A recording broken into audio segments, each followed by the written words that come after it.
Welcome to another pregame episode of recrutes.ca. I'm your host, Blain. I'm also found on Habs Unfiltered. I am joined now by Grant McCagg, owner, operator, and Hadanista. You're back wearing your Team Canada hat there, Grant. How's it going? Hey, yeah, I'm remaining neutral tonight. Since I'm in Ottawa there, I'm going to Safe pretend bet. that I'm not, I don't have a favorite. I'm not going to cheer for the Habs tonight, No, so maybe then they'll win. that's a possibility, Yeah, but well, I've your exhausted every background other, you your know. background might say otherwise. Oh, shoot, that's there, is it? Yeah, Yeah, just me and KK hanging out.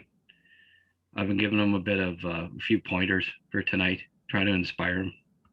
yeah. How to maybe pay off the referees a little bit so they can look the other way. Oh, yeah. Yeah, well, hopefully he doesn't get crunched by Tkachuk tonight or anything like that. We might touch on that a little later there. Yeah. And well, speaking of crunching, today you released a video that you compiled on Guhle's greatest hits. Crusher Guhle. Yeah, I've come up with a new nickname for him. There's Lavaliger, Crusher Guhle. One of these times, one of my nicknames is gonna catch on. Yeah, I think I decided. I did a video on Guhle's goals and assists a couple of weeks back, and there were like 35 views in 2 weeks on YouTube. So I said, well, okay. Uh, Cole Caulfield's goals got 1,500 views. Guhle's points got 35 views. How about I do Guhle's hits? Guhle's greatest hits. And within 13 minutes, I had more views on his hits than I have in 2 weeks with his goals. So that just goes to show you that the people have spoken. They give me Crusher. So we gave him Crusher. There's some great hits in there. It's entertaining. Yeah. It's 13 minutes, and you just some of them there, you just see him steamroll guys, and that's when he was between 16 and 18 years of age. So he goes back there this year to the bubble there. There's going to be opponents that wish they were actually in a bubble when they get hit by him there, at 19. So it's going to be fun to watch. I'll put out another one just on his hits for the rest of the season there once the season's over, and stick that on YouTube too to entertain all the Crusher Gooley fans out there. Well, the fans have spoken. They know what they want out of Guhle, and it seems to be the physicality. I think so. Habs fans have always loved the big hit. Go back and you think back to the big bird, some of the hits that he laid out on guys there. That'd get the crowd going as much as a Lafleur goal some nights. He reminds me a little bit of the big bird actually when the way he angles over. He's got the mobility, the lateral mobility to get over to the boards, and the guys don't get past him. He angles them off and crunches them. Um, I'd like to someday maybe see a pairing of Romanov and Guhle.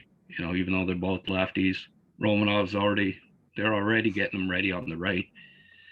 I think the long term plan might be to have those two as a top pairing, and my goodness, every opponent's going to be just dumping the puck in after playing those guys a few games, because Yeah. they don't let you get by. First on mobility, and second just on competitiveness.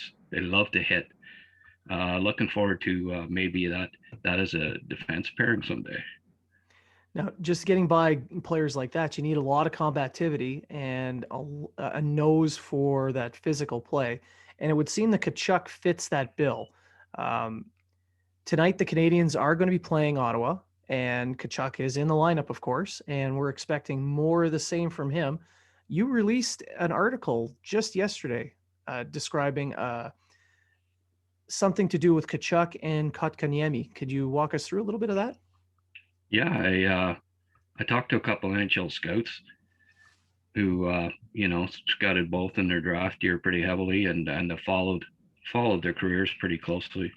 They're Ottawa area guys, so they see a lot of Senators games, and just got their viewpoints. It's just so it, mine didn't seem, off base, and we're all on the same kind of wave, like when it came to where you have to be patient with these guys. Round one, as I said, goes to Tkachuk, but there's a few rounds to go. Like any boxing match. Uh, it's their careers have only just begun, and you really got to wait 5 years as a rule before you start to properly judge a draft pick or a draft. It's always kind of the rule of thumb. I always harken back to the Pacioretty David Perron debates. The first 3 years of their careers, there, Habs fans just should have drafted Perron. Look at him, he made the NHL right away. He's putting up more points. Pacioretty's in the minors. Bust. Why didn't we take Perron, the French Canadian? Well, I mean, fast forward a decade, 13 years, and Pacioretty has 7 30-goal seasons. Perron has none.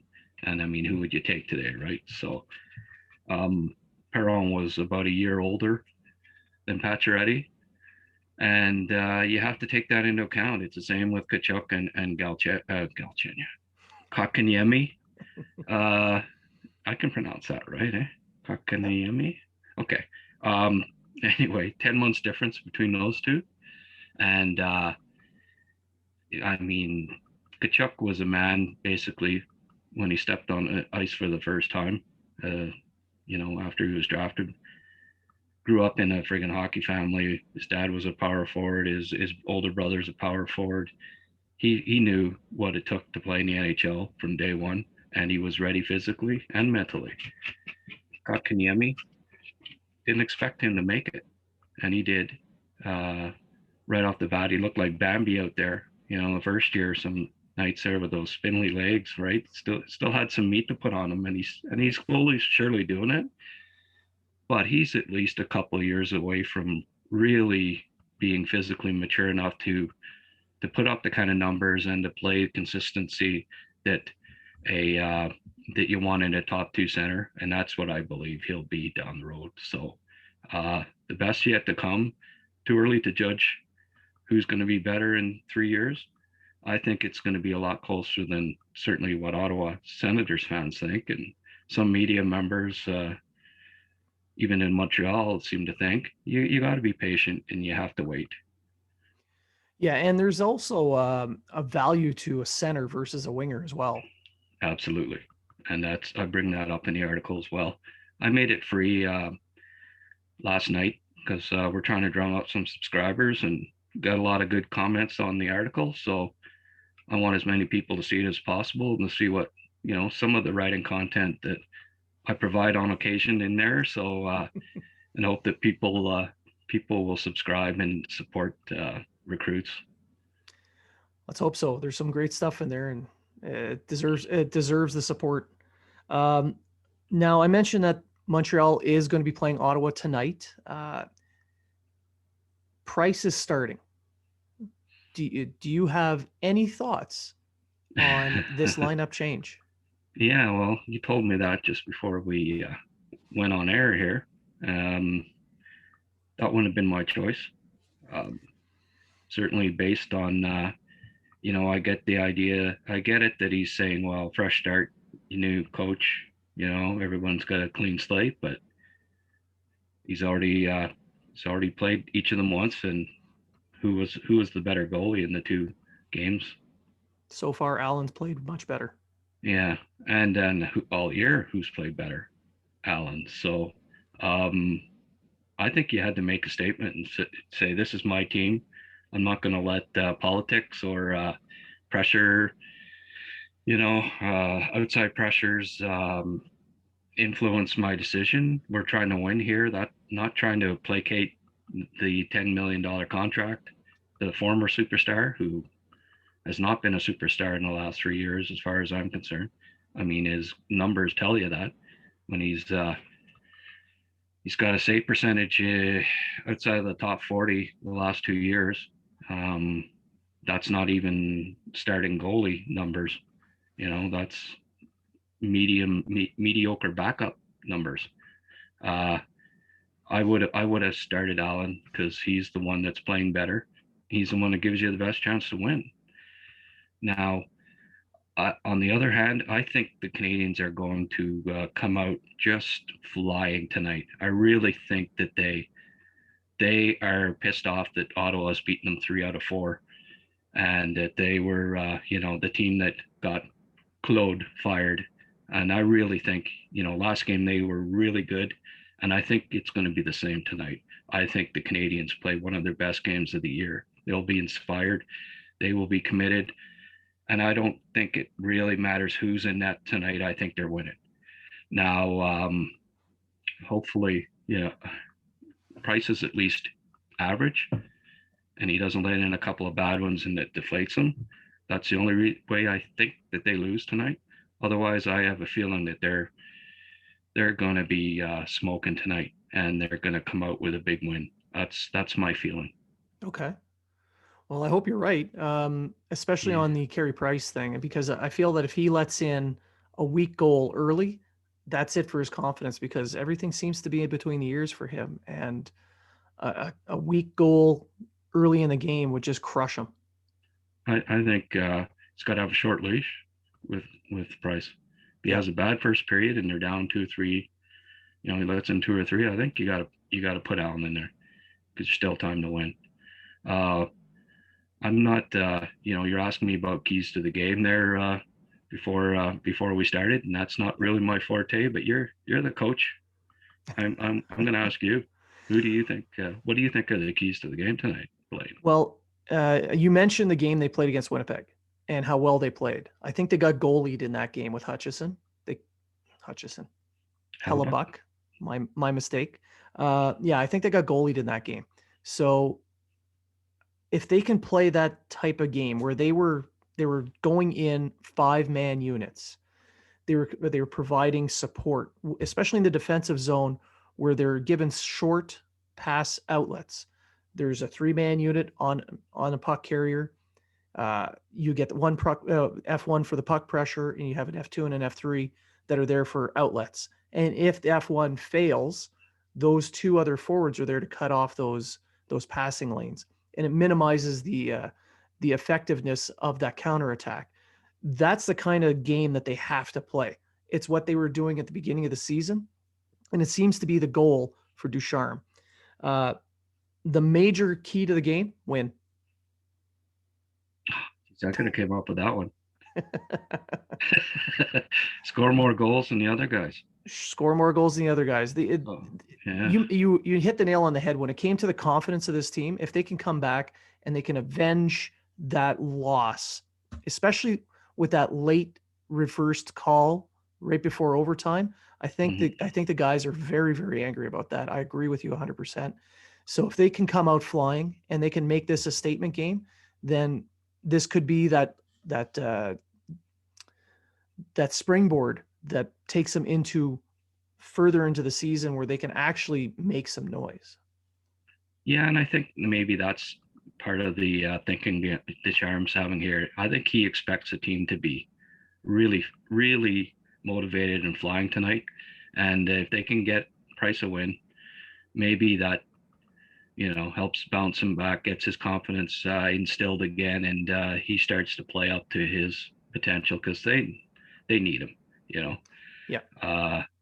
He's such a key to this team because he's going to play. They're going to give him the games, so he's gotta be good.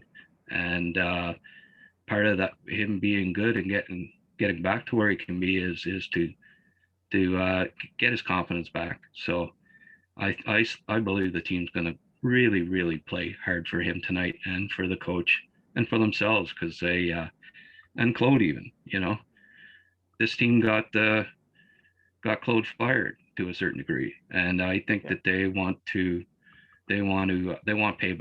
and they're going to be. I expect one of their best games of the year tonight. I really do. Yeah, and if they get that and Price does get a win, maybe that puts a little bit more swagger into his game, which is exactly what he needs to play his style. He needs that little bit of swagger, playing with a new set, so to speak. Maybe a new Yeah. set of white pads instead of the red pads might make a difference. even pink. I don't care. Just not the red ones. Combine the two. I was thinking Yeah. like somebody get a spray can or something and spray them, make them get a different color in there and make them purple or something. Something. Anything but those friggin' red pads. And the good news for tonight is that it is not a reverse retro night. That Yeah, is that is for yeah. Thursday on the 4th. Tonight, standard red. Okay. I'm not a superstitious guy, but this keeps up on the. I think I might be. So yes, I Yeah. agree. I'm glad. I'm Now, to glad. wrap things up, I'd like to remind all our viewers, speaking of reverse retro, that you can still join in and have a chance to win a, a Suzuki reverse retro jersey. If you subscribe to recrutes.ca right now, your name goes in the draw, and you can have a chance. I believe it's a 1 in 600 chance at winning the Suzuki jersey, and there's also a cash prize that's up for grabs. Yeah, 1 in 150 chance of winning that. $700. I mean, you subscribe for $10. We basically give you $690 to subscribe if you win. So that's not a bad deal. And if you don't win the jersey or the money, you win all the coverage that Recruits provides, plus access to the upcoming draft profiles that are going to be coming up sometime whenever the draft is decided to happen. Um, Hopefully, normal time in the summer in July. Yeah, if you get the full subscription. If you just get the Habs subscription, no, we're not. We're very we're very generous, but we're not that generous. You gotta get the draft subscription too, but it only costs you $10, and the draft guide itself sells for 20. So any way you slice it, you're getting a heck of a deal and a chance to win a retro jersey and cash. So hey, hope you can subscribe. Well, I have. I always buy the draft guide as well. So I would request that everyone follow my lead, sign up. So I think that does it for this episode of the pregame Grants rant. Um, Yeah, and hopefully Carey Price is watching and he understands that we do support him, but we really need him to win. So yeah, yeah, yeah. Oh, I'm sure he's watching. Yeah, I wouldn't. What else would he be doing right now? not prepping for a game. So No. I'd like to just thank everyone for watching and go Habs go.